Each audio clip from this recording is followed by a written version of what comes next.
Bonjour, bienvenue dans cette nouvelle vidéo, merci de vous abonner, c'est gratuit. Il suffit simplement de cliquer sur le logo qui apparaît en bas à droite de votre écran. Aujourd'hui, nous allons parler des hiboux. Dans cette vidéo, nous verrons d'abord la description de l'animal. Ensuite, après, nous verrons son mode de vie et nous conclurons cette vidéo par sa sexualité et son mode de reproduction. Un certain nombre de personnes ne savent pas faire la différence entre un hibou et une chouette. Je dirais que pour le hibou, on peut le reconnaître parce que au-dessus de sa tête, il y a des sortes de plumes qui donneraient presque l'impression qu'il a des oreilles. Cet élément-là n'a pas de fonction particulière si ce n'est montrer les expressions émotionnelles de cet animal. Et donc, facile à reconnaître, le hibou, il a ses aigrettes, en opposition à la chouette qui, elle, n'aura pas ses aigrettes, comme nous allons le voir dans quelques secondes. Donc voici, ceci est une chouette, il y aura à peu près le même mode de vie que le hibou, mais ce sont bien deux familles distinctes et différentes. Nous allons donc continuer la description de cet animal. Il faut savoir qu'il peut tourner sa tête jusqu'à 270 degrés. Pour ce qui est de la taille de cet animal, ça dépend aussi de la catégorie, puisqu'il y a par exemple dans la famille des ducs, 3 variétés connues, le petit duc, le moyen duc et le grand duc. Mais là, nous allons parler du grand duc, qui est assez impressionnant, puisqu'il peut faire une taille d'environ 70 cm, avec une envergure pour ses ailes qui peut aller jusqu'à 1,90 m. Son poids est variable, il peut aller à peu près entre 1,7 kg jusqu'à 2,5 kg pour les très grands ducs. Que sa durée de vie à l'état sauvage peut aller en moyenne jusqu'à une vingtaine d'années, mais il faut savoir qu'en captivité, il vit beaucoup plus longtemps. Autre chose assez surprenante concernant cet animal, ses pattes.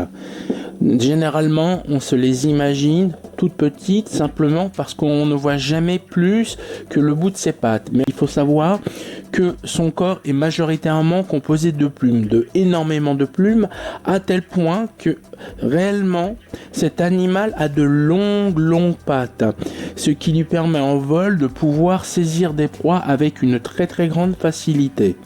Le hibou peut émettre 3 types de sons. Il peut boubouler, il peut huer ou ululer. Et d'ailleurs, son cri en général est vraiment dans l'esprit commun synonyme de choses effrayantes et angoissantes. D'ailleurs, à cet effet, dans la littérature et dans beaucoup d'autres éléments, le hibou est associé à tout ce qui est sortilège, magie, choses démoniaques, etc. Nous allons parler maintenant du mode de vie du hibou. Déjà, il faut savoir que c'est un animal carnivore qui se nourrit de petites proies. Ça peut être des rongeurs, ça peut être des lièvres, des lapins, des écureuils, des petits animaux. Et il peut même se nourrir d'hérissons. Et d'ailleurs, c'est assez bizarre. Pourquoi ?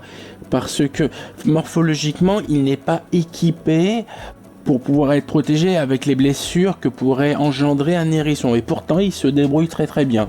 Il arrive à attraper cet animal sans se blesser et sans nourrir. Lorsque nous parlons du hibou grand-duc, il peut même s'attaquer à des prédateurs comme par exemple le faucon pèlerin, puisque sa puissance, sa taille et son envergure le rendent apte à pouvoir affronter et gagner vis-à-vis de cet autre animal.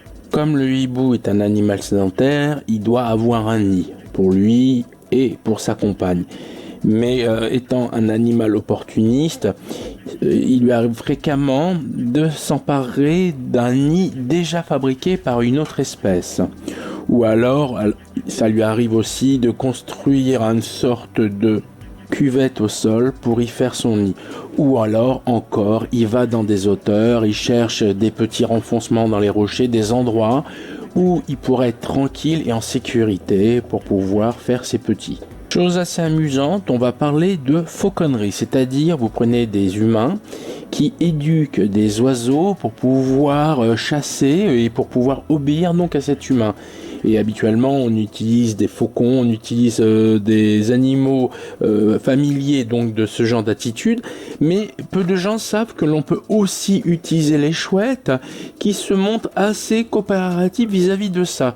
Seule particularité ou difficulté, c'est que avec les faucons, habituellement, on peut faire ça 2 journées, donc c'est plus facile à gérer ou à voir où peut aller l'animal, alors que avec la chouette ou le hibou, hein, les choses ne pourront se faire que de nuit. Donc pour le fauconnier, c'est plus difficile de pouvoir contrôler et gérer son animal.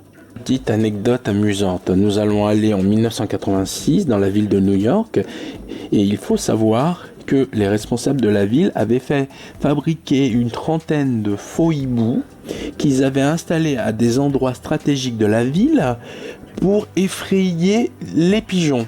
Et ça avait très très bien marché. Mais à force, les pigeons s'étaient rendus compte que c'était des faux hiboux et après étaient revenus dans les mêmes endroits. Donc récemment, la ville a pu acquérir et obtenir des hiboux qui pouvaient émettre des sons et qui pouvaient bouger, donc des faux hiboux. Et il semblerait que ça marche pas mal. Pourquoi ? Simplement parce que le hibou est aussi un prédateur concernant certaines races de volatiles. Nous allons maintenant parler de la sexualité et la reproduction de cet animal. Déjà, il faut savoir que c'est un animal monogame généralement. Et que les hiboux vivent ensemble toute leur vie, mais ceci est de façon générale. Il y a quelques exceptions où monsieur, à un moment donné, fait ce qu'il a à faire avec madame et après, il repart faire sa vie tout seul.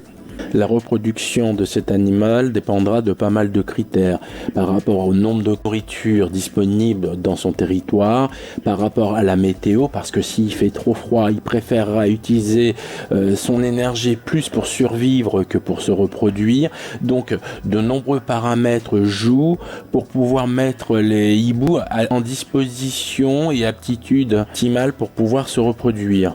Imaginons, nous sommes dans une situation optimale de reproduction et voilà. Donc monsieur et madame vont émettre des sons particuliers qui seront reconnaissables comme des invitations ou des demandes de rapports sexuels. Lorsque monsieur viendra se présenter à madame hibou, il ne viendra pas les mains vides.